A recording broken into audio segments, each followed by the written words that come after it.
Hey folks, it's Swank Ivy with another Letters to an Asexual. This is number 131. Today I'm going to talk about something that I've definitely touched on in other videos, but it is the subject of people who think that they can change you if you're asexual or aromantic, and that their interaction with you is somehow going to change your sexual orientation, or at least make you accept certain interactions and experiences that you otherwise would not have sought out on your own. So I received this in my inbox, and they phrased it this way. They discussed a friend of theirs that wanted to, quote, seduce them. Here's what they said. I had someone I consider to be a friend tell me that they planned on seducing me because they don't believe in asexuality, and that they could talk about all the reasons why I might think I am, but it doesn't matter. They were a bit drunk, and maybe slightly joking, but it still hurt to hear. I know who I am, and I know what I'm not. I just wish people would say, sure, I don't really get it, but I respect your identity because it's yours and no one else's.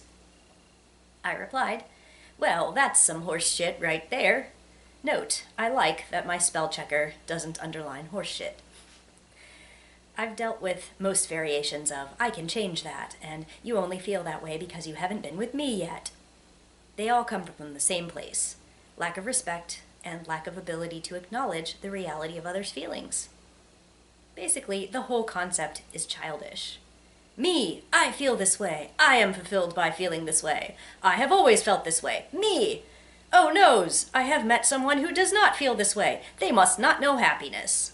They must not know what they want. They must lack the ability to be in touch with their own feelings because the way they're describing them makes no sense to me. We might jokingly say, God, I don't see how you can eat that, to people who eat food we don't like. But we acknowledge that obviously they like that food, and that their taste in food or texture preferences or whatever are actually fundamentally different from ours. But no, when it comes to sexual orientation, we can acknowledge people finding different types attractive, but we can't imagine someone just not having a type. We can't acknowledge or accept that some people just aren't experiencing this attraction, or don't feel particularly fulfilled or satisfied by pursuing it. It's a very immature and or close-minded mentality that allows people to tell each other what they should enjoy. It's funny how asexual people are often labeled close-minded for not pursuing these experiences, when really we're just doing what everyone does, pursuing what calls to us. There's nothing at all weird about not pursuing sexual relationships if they don't happen to call to us.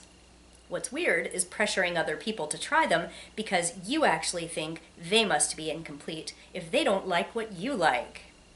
On the rare occasion that I receive comments like that, words like disrespectful, condescending, erasing, or dismissive seem to get people's attention. You know, you're being really disrespectful to me right now, right? Suddenly, they're on the defensive. No one wants to be disrespectful.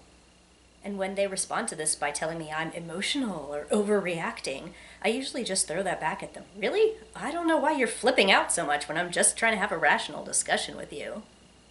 If they can deny that they're flipping out, you can also deny that you're emotional or overreacting. It isn't true just because they're saying it. Just because they're using it to act like you're the one who can't handle facing the truth or whatever. Responding to someone at all is not losing your cool. Not to mention that it sometimes works to say something like, oh, I see. I'm supposed to be cheerfully tolerant of you telling me you're the expert on my feelings. And happily have a calm discussion with someone who's saying my orientation doesn't exist. Good job. In my experience, turning the conversation around on them and saying stuff like, I just don't see why you're so obsessed with my sex life, and gosh, you're just so invested in this. I'm sorry, does my orientation threaten you? And it's okay, a lot of people have a really hard time admitting their ignorance, but I can help you out if you need some resources. Gets them to either let you maintain dignity in the conversation, or makes them stop talking to you about it. For the record, I don't think they were drunk means that they didn't mean what they said. People often do things they wouldn't do when they're drunk. But in my experience, it makes people more honest about what they're really thinking, not less. I don't blame you for feeling hurt about it, because now you know how this person really feels about asexuality, and how they believe seducing you would be both possible and beneficial for you. What a bunch of horse shit. That's all I have to say about that. Feel free to share experiences in the comments as always. And I hope that those of you who celebrate holidays as we go into the holiday season are going to have a good one. Talk to you next time. Thanks for watching.